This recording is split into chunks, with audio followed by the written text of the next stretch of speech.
19절부터 31절까지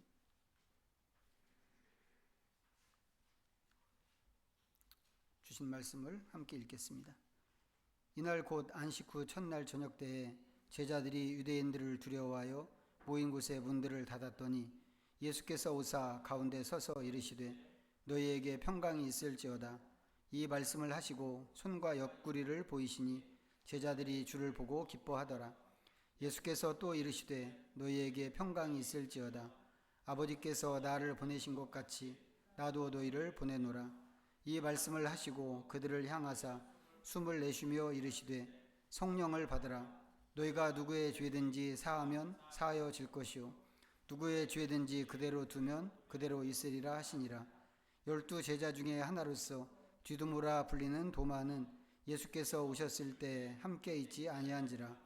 다른 제자들이 그에게 이르되 우리가 주를 보았노라 하니 도마가 이르되 내가 그의 손에 못자국을 보며 내 손가락을 그 못자국에 넣으며 내 손을 그 옆구리에 넣어 보지 않고는 믿지 아니하겠노라 하니라.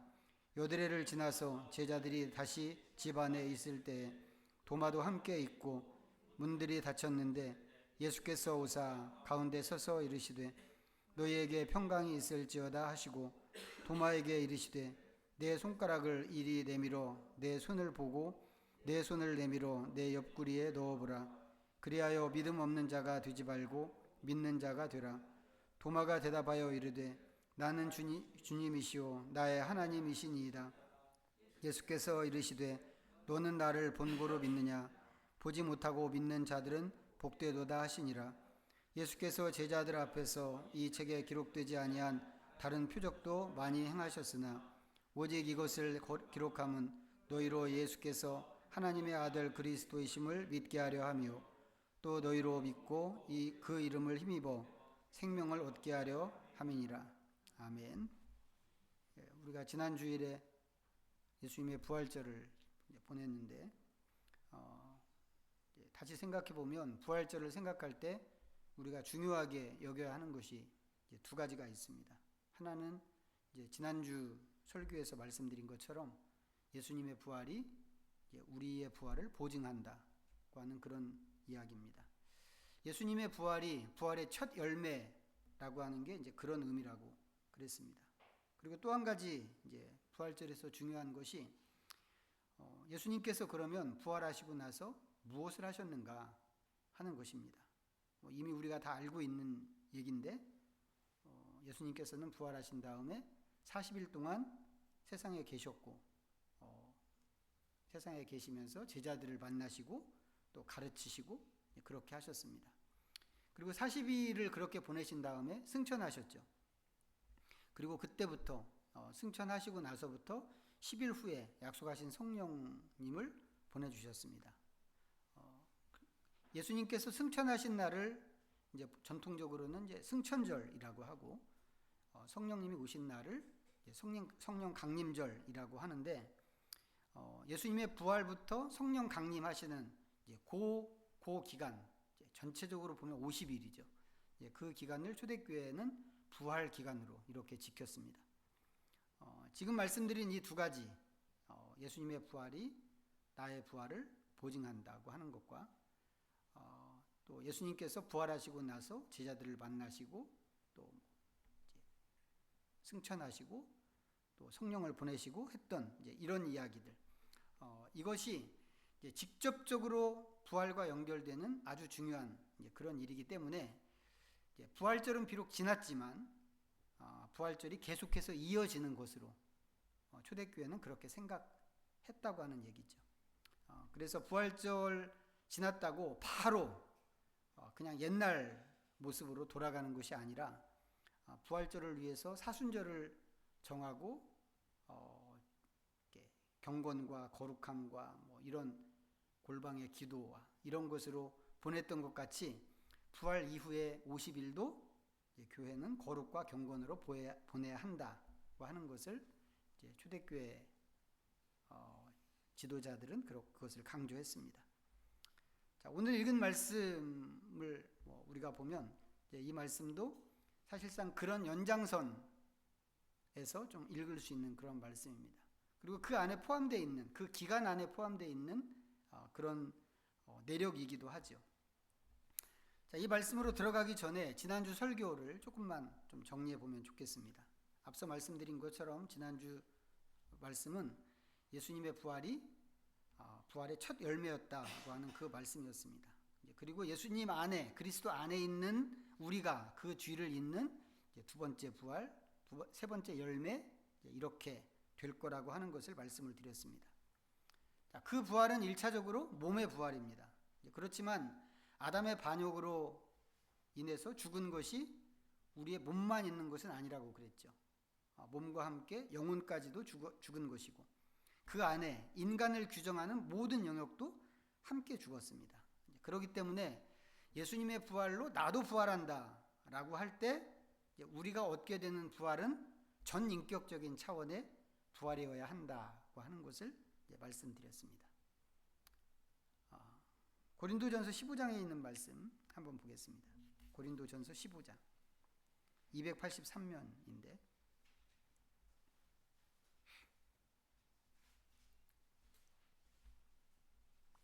고린도전서 15장 44절입니다. 44절 한번 같이 읽습니다. 시작. 육의 몸으로 심고 신령한 몸으로 다시 살아나나니 육의 몸이 있은즉 또 영의 몸도 있느니라.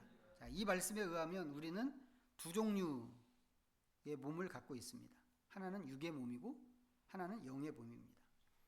육의 몸은 어떤 것인지 알 수 있죠. 우리가 아는 그 몸입니다. 눈으로 보고 감각하고 또 우리가 치장하고 하는 그 몸이 이제 육의 몸입니다. 이 몸은 흔히 이제 오장육부, 4대 육신과 오장육부로 구성되어 있고, 그 안에 있는 온갖 감각과 또 신경망으로 구성되어 있습니다. 그런데 우리한테는 이런 몸만 있는 게 아니고 영의 몸도 있다고 하는 것입니다. 지금 읽은 말씀에 의하면. 근데 이 영의 몸은 눈으로 볼 수 있는 그런 몸이 아닙니다. 당연히 오감으로 감각할 수 있는 게 아니고 눈으로 볼 수 없는 몸이기 때문에 대부분의 사람들은 이런 몸이 있는 것을 모르고 있고 또 있다고 생각하지도 않는 그런 관점으로 살아갑니다. 이 몸은 이제 그런 몸이라는 거죠. 어쩌면 우리도, 이 자리에 있는 우리도 이런 몸이 있다는 것을 생각하지 않고 살았고 또 지금도 대체로 이제 그렇게 살고 있지 않을까 싶습니다. 그런데 성경은 지금 보시는 것처럼 이런 몸이 우리에게 있다고 가르치고 있습니다. 어떻게 생겼을까요? 이 몸은. 이게 눈으로 확인할 수 있는 그런 몸이 아니기 때문에 확정해서 이야기하기는 어려운데, 우선 이 몸이 성경의 다른 곳에서 이야기하는 속사람이 아닐까라고 생각할 수 있습니다. 그리고 이게 명칭을 몸이라고 그랬단 말이죠. 그것을 생각하면 영의 몸이라고 하는 것도 우리 육의 몸처럼 손이나 발 같은 어떤 영적인 지체로 구성된 몸이 아닐까라고 상상할 수 있습니다. 눈으로 보면 좀 기괴해 보일 수 있을지 모르겠지만 어쩌면 우리 각각의 지체마다 거기에 해당하는 영적인 지체가 함께 있을지도 모릅니다. 근데 어떤 형태로든지 우리에게 육체 몸이 있는 것처럼 영적인 몸을 가진 이 속사람이 우리 안에 있다고 하는 것은 분명한 사실입니다. 성경이 그렇게 가르치고 있기 때문에 우리가 부인한다고 해서 이게 없다고 이렇게 할 수 있는 게 아니란 말이죠. 우리가 기억해야 하는 것은 뭐냐면 이런 사실과 성경이 지금 여기 이 구절에서 얘기하고 있는 이런 사실과 우리의 구원받은 목적이 갖고 있는 관계성입니다. 우리가 기억해야 되는 것이 늘 말씀드리는 거지만 하나님께서는 우리를 예수님의 형상을 담고 예수님처럼 되도록 하기 위해서 우리를 구원하셨습니다. 여기서 예수님처럼 된다든지 예수님의 형상을 담는다고 하는 것이 우리의 외적인 모습은 아니겠죠. 분명히 사실 우리의 예수님의 외적인 모습은 우리가 알지도 못합니다. 우리가 가끔 보는 그런 사진은 좀 상상력으로 그린 그림이기 때문에 분명히 예수님을 닮는 게 우리의 외형은 아닙니다. 우리의 내면과 성품이나 아니면 거기서 더 나아가서 우리의 속사람이 예수님의 완전한 모습처럼 되는 것이 우리를 구원하신 하나님의 목표이자 목적이라고 할 수 있습니다. 이 속사람은 눈에 보이는 외형적인 몸과 함께 아담의 반역으로 죽어버렸습니다. 그런데 예수님을 믿을 때 그 죽음에 생명이 들어가서 부활이 시작됐다고 하는 것이죠. 다만 이게 지난주에도 말씀을 드렸지만 완전한 소생이 아니기 때문에 우리 안에 아직도 죄가 이렇게 툭툭 튀어나오는 것입니다. 예수님의 보혈 기도를 할 때 그냥 이렇게 묶어서 기도하지 않잖아요. 마음부터 시작해서 각각의 지체를 위해서 기도하는 것도 전부 그런 것입니다. 속사람의 지체들이 예수님의 보혈의 능력으로 소생하는 것을 목적으로 하는 기도이기 때문에 그렇습니다. 그리고 그것이 우리가 바라보고 경험해야 하는 우리의 부활이기도 합니다. 자, 오늘 읽은 말씀은 제자들을 찾아오신 예수님 이야기입니다. 그런 차원에서 예수님의 부활이 주는 그 결과를 우리가 어떻게 받을 수 있는가, 이것을 보여주는 한 단면이라고 할 수 있습니다. 자, 말씀으로 이제 돌아가서 보시면 오늘 말씀은 두 장면으로 되어 있습니다. 전체적으로는 예수님께서 제자들을 찾아오신 이야기인데, 먼저는 도마가 없을 때 예수님께서 제자들을 찾아오셨고, 두 번째는 한 주일 후에 도마까지 있을 때 예수님께서 다시 찾아오신 그런 이야기입니다. 자, 부활하신 예수님께서 제자들을 처음 찾아오셨을 때 제자들은 두려움에 떨고 있었습니다. 유대인들을 두려워하여 라고 되어 있는데, 여기 나오는 유대인들은 예수님을 십자가에 못 박아 죽인 그 유대인들입니다. 바리새인을 중심으로 하는 종교 지도자들이죠. 이 사람들이 산헤드린 공회를 구성하는 구성원들인데, 산헤드린 공회가 갖고 있는 그 권력, 사회적인 권력으로 예수님을 죽이기로 작정하고 체포해서 끌고 다니다가 결국에는 백성들을 선동해서 십자가에 못을 박았습니다. 심지어 그 과정에서 로마 총독인 빌라도를 협박하기까지 했습니다. 빌라도는 예수님에게 가능하면 사형 선고까지는 내리지 않으려고 무던히 애를 썼죠. 그 결과는 피하려고 굉장히 애를 썼습니다.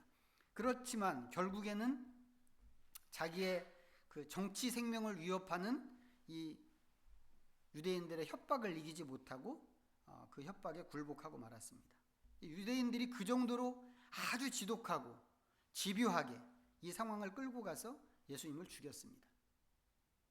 그럼 나머지 잔당들은 어떻게 할까요?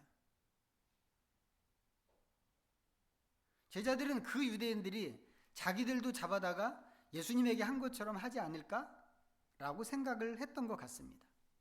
유대인들이 예수님을 정치범으로 몰아서 죽인 것을 생각하면 충분히 그럴 수 있는 일이죠. 납득이 되는 일이죠.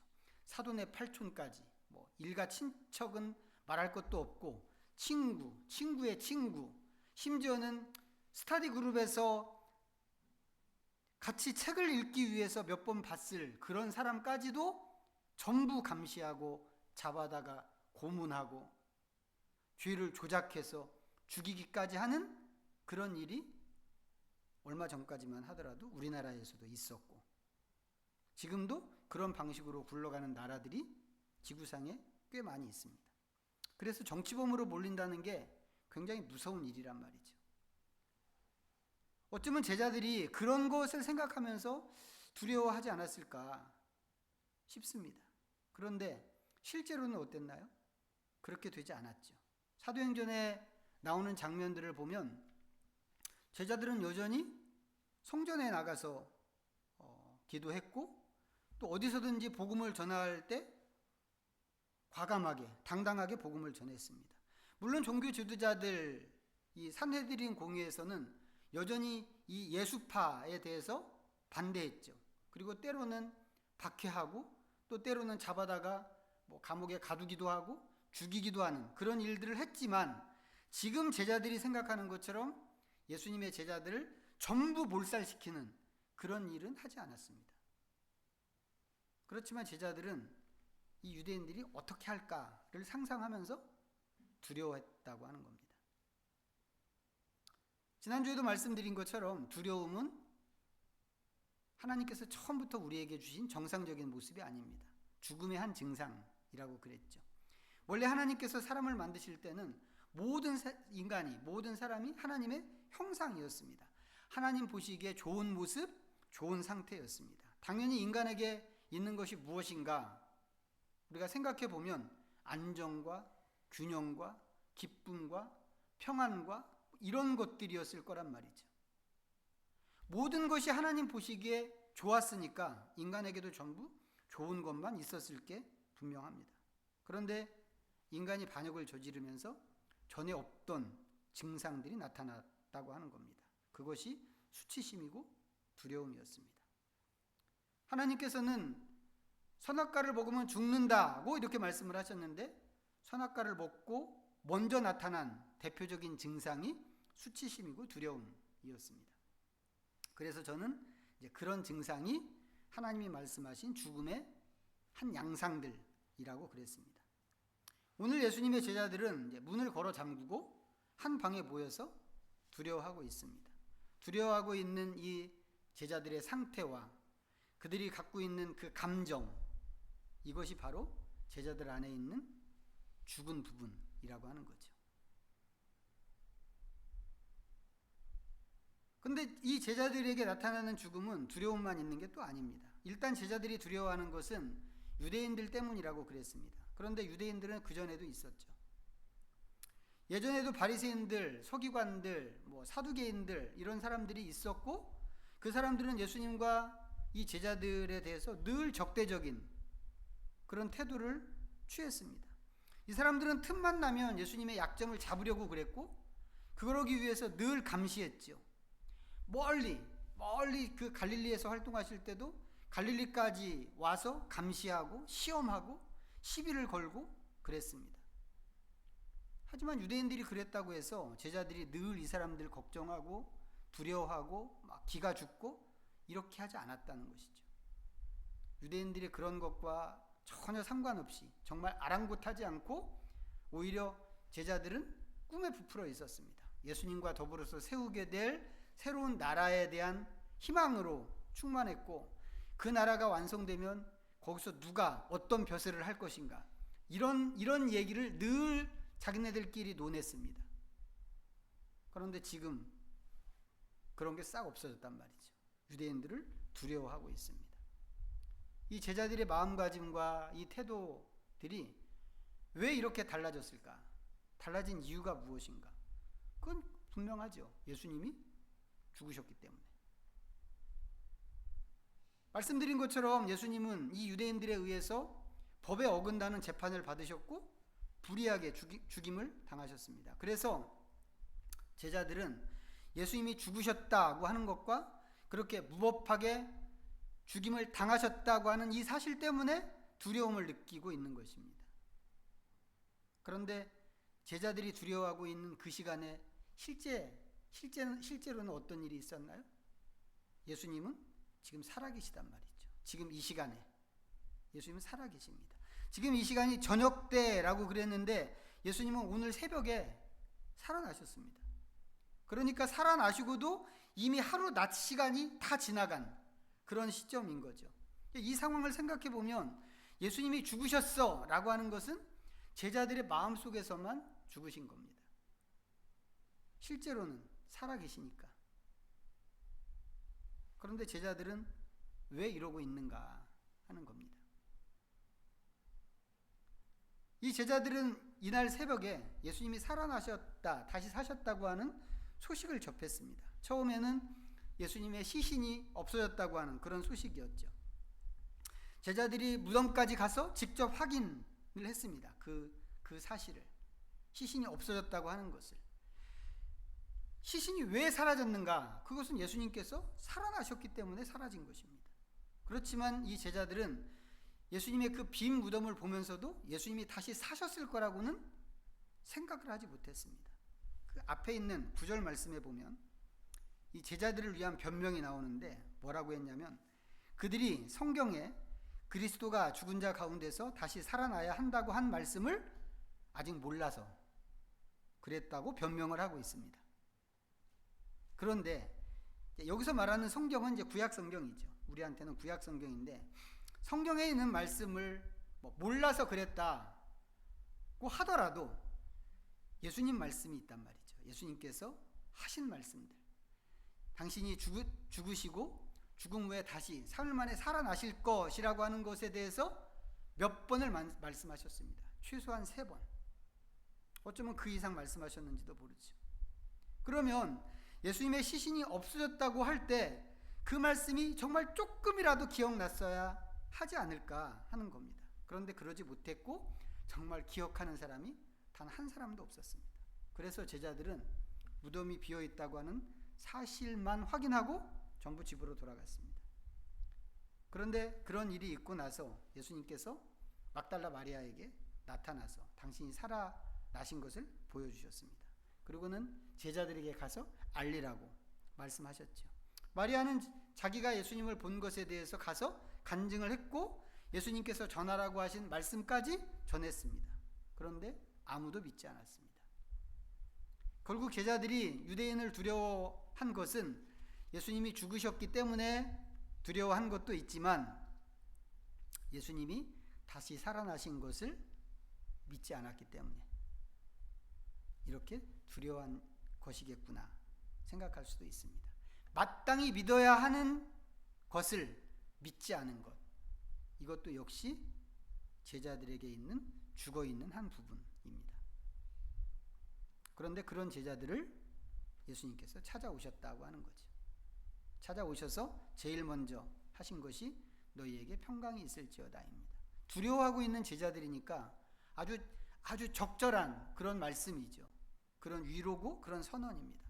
그리고는 손과 옆구리를 보여주셨습니다. 그러자 제자들이 예수님이신 것을 확인하고 기뻐했습니다. 두려움이 사라졌다는 거죠. 두려움이 사라진 것이고 믿지 못하는 관점도 깨지게 된 것입니다. 예수님의 부활로 인해서 제자들의 죽어있는 부분이 살아난 그런 모습입니다. 그런데 그 자리에 없었던 도마는 살아나신 예수님을 보지 못했습니다. 도마가 왔을 때 제자들이 막 흥분했겠죠. 예수님을 봤다고 얘기했습니다. 그렇지만 도마는 그걸 믿을 수가 없었습니다. 전부 그렇게 얘기하는데 믿을 수가 없었습니다. 그래서 아주 당당하게 말하는 게 본문으로 돌아가서 보면 25절에 있는 말씀입니다. 내가 그의 손에 못자국을 보며 내 손가락을 그 못자국에 넣으며 내 손을 그 옆구리에 넣어보지 않고는 믿지 아니하겠노라. 믿지 아니하겠노라예요. 뭐예요? 증거가 있어야 믿겠다, 이런 얘기죠. 그런데 사실 사람은 증거가 있어도 믿지 않습니다. 또 다른 이유를 찾죠. 대표적인 사례가 예수님을 죽인 사람들입니다. 어떤 의미로든지 사람들이 예수님을 쫓아다녔습니다. 그리고 예수님을 쫓아다닌 사람들은 예수님이 보여주시는 그 표적을 수도 없이 봤죠. 그 중에 어떤 사람은 예수님을 믿었지만 어떤 사람은 안 믿었습니다. 안 믿는 사람은 죽어도 안 믿을 것처럼 그렇게 행동을 했습니다. 나사로가 죽을 때 사람들이 예수님에게 이렇게 얘기했습니다. 맹인의 눈을 뜨게 한 이 사람이 이 나사로를 죽지 않게 할 수는 없었더냐. 그런데 죽은 나사로를 예수님이 살리셨죠. 죽지 않게 한 것이 아니라 그거보다 더 어려운 죽은 사람을 살려내셨습니다. 그러면 믿어야 할 것 같은데 이 사람들이 믿지 않고 오히려 예수님을 십자가에 매달았습니다. 그리고는 하는 말이 뭐냐면 십자가에서 내려오면 우리가 믿겠다 였습니다. 근데 그것도 전부 빈말이죠. 예수님께서 죽음 후에 다시 사셨는데 사람들은 그 사실 자체를 부인했습니다. 심지어는 어떻게까지 했나요? 그 무덤을 지키던 군병들에게 돈을 쥐어주면서 거짓말을 퍼뜨리라고 그렇게까지 했습니다. 우리가 확인하게 되는 것은 인간이 이렇다는 거죠. 인간은 증거로 믿는 존재가 아니다라고 하는 겁니다. 사람들은 그렇게 얘기합니다. 증거가 있으면 믿을 거야. 이렇게 이야기합니다. 하지만 실제로는 증거가 있어도 믿지 않습니다. 오히려 또 다른 반박할 수 있는 또 다른 이유나 틈을 찾는 게 인간이죠. 증거로는 믿음을 절대 얻을 수 없다. 물론 이렇게 확정해서 얘기할 수는 없지만 우리가 흔히 생각하는 것처럼 증거가 믿음을 주는 것은 아닌 게 분명합니다. 도마도 마찬가지죠. 도마는 마치 증거를 원하는 것처럼 얘기했습니다. 예수님의 못 박히신 그 자리, 또 창에 찔리신 그 자리에 내 손을 넣어보지 않고는 믿지 않겠다. 도마의 이런 것도 죽음의 한 부분이라고 할 수 있죠. 한 주 전에 다른 제자들이 그랬던 것처럼 도마는 믿음의 영역에서 아직도 죽은 상태 가운데 있는 것입니다. 그런데 예수님께서 그런 도마를 위해서 다시 찾아오셨어요. 그러면서 도마가 말한 대로 그 찢긴 상처에 손을 넣어보라고 그러셨습니다. 그러자 도마가 고백합니다. 나의 주님이시고 나의 하나님이십니다. 손가락을 넣어봤을까요? 도마가? 제가 도마라면 감히 그렇게 못했을 것 같습니다. 하지만 진짜 증거를 원한다면 넣어봐야죠. 손가락을 넣어서 확인을 해야 되죠. 왜냐하면 지금 내가 보고 있는 것이 헛것일 수 있으니까. 우리 꼬집어 보잖아요. 이거 꿈이야 생시야 하면서 꼬집어 보는 것처럼 확인을 해야죠. 그렇지만 그렇게까지 하지 않아도 이게 실제라는 걸 알 수 있다고 하는 것입니다. 도마는 그걸 알아차렸고 예수님에게 고백을 했습니다. 다시 사신 예수님께서 40일 동안 계시면서 무엇을 하셨는가? 라고 앞에서 이제 질문을 했는데 실망하고 주저앉아 있는 또 고향으로 돌아가는 그런 제자들을 예수님께서 일일이 찾아다니시면서 그들의 꿈을 다시 세우게 하셨습니다. 무엇보다도 예수님이 살아나신 것을 보게 하셨죠. 그걸 보여주셨습니다. 그런데 이런 일들, 예수님이 하신 이런 일들은 전부 뭐와 똑같은 거예요? 당신의 부활을 나눠주신 것과 똑같다. 이렇게 얘기할 수 있다는 겁니다. 그건 보이지 않는 영역에 해당하는 것이죠. 그 죽은 부분들을 이렇게 해서 회복시키는 것입니다. 그것이 두려움이든지 믿음 없음이든지 제자들 안에 있는 죽음을 깨우고 예수님께서 그것들이 부활로 드러나게끔 이렇게 하신 것입니다. 오늘 말씀에서는 두려움과 믿음 없음 이 두 가지만 다뤘습니다만 우리 안에는 사실 이것 말고도 무수히 많은 죽음의 영역들이 아직 있습니다. 이게 너무 보편적이죠. 이 죽음의 양상들이 너무 보편적이기 때문에 사람이 다 그렇지 이렇게 생각할 수 있습니다. 하지만 그건 전부 아담의 저지른 그 반역의 결과란 말이죠. 반역의 결과고 비정상화된 그런 모습들입니다. 예수님께서는 우리 안에 있는 이 죽음들, 이게 전부 이제 하나님께서 말씀하신 죽음의 단면들인데 이 죽음들을 부활로 이끌기 위해서 죽으시고 부활하셨는데 그렇기 때문에 이 모든 것이 실제로는 부활로 나아가야 하는 영역들이라고 하는 것을 우리가 기억을 해야만 하겠습니다. 어떻게 하면 그렇게 될 수 있을까요? 어떻게 하면? 그럼 오늘 말씀에서 우리가 답을 찾는다면 제자들의 경우들처럼 예수님을 만나는 것입니다. 이게 답이죠. 제자들에게 두려움이 기쁨이 되고 믿지 못하던 상태가 믿음으로 바뀌었는데 이렇게 된 것이 이 제자들이 뭘 해서 그렇게 된 게 아니죠.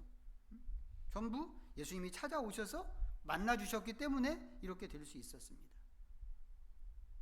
그런 만큼 우리가 할 일도 생각해 보면 다른 거 없고 예수님을 만나는 것이어야만 합니다.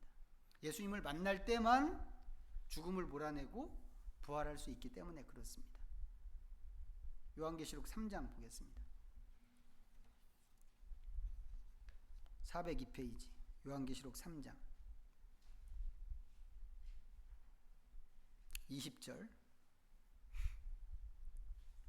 말씀도 유명한 말씀인데 3장 20절 읽어보겠습니다. 시작.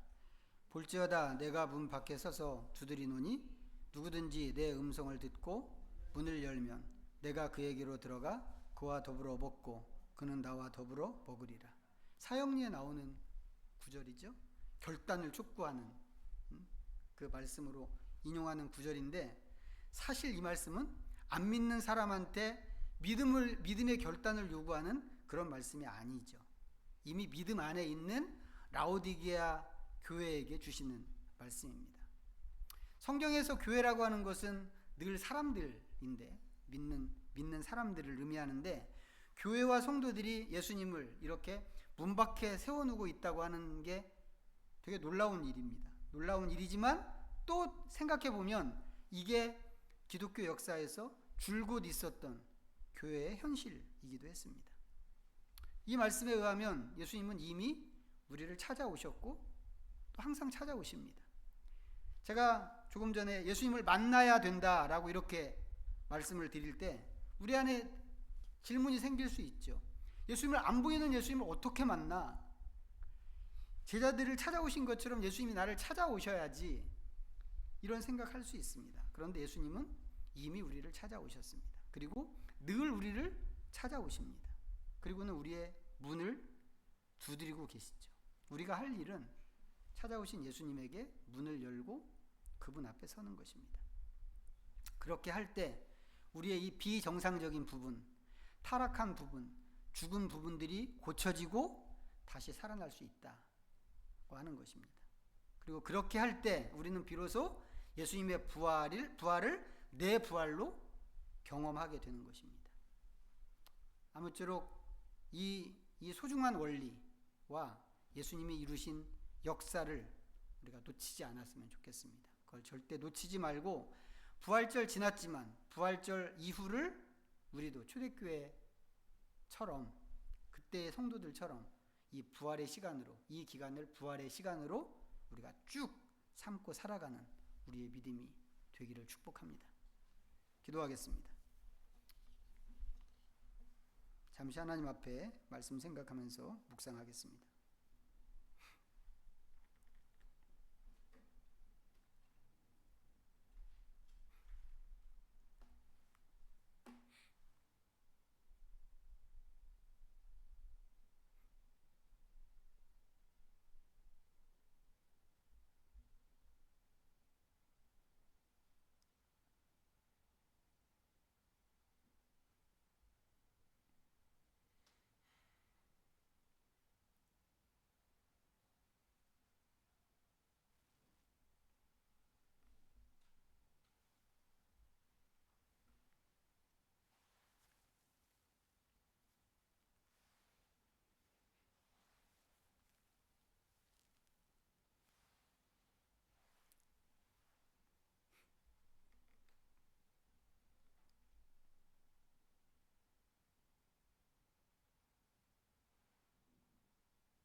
존귀하신 주님, 예수님께서 부활하신 이후에도 여전히 죽음 가운데 있던 제자들인데, 주님께서는 그런 제자들을 찾아오셔서 죽음을 몰아내시고 그들을 생명으로 일어나게 하셨습니다. 우리에게도 주님의 이런 역사가 필요합니다. 늘 찾아오시고 문을 두드리시는 주님을 향하여 마음의 문을 열고 주님의 부활을 내 부활로 경험하는 저희들이 되게 하여 주옵소서. 예수님의 이름으로 기도하옵나이다. 아멘. 모두 자리에서 일어나셔서 찬송가 634장을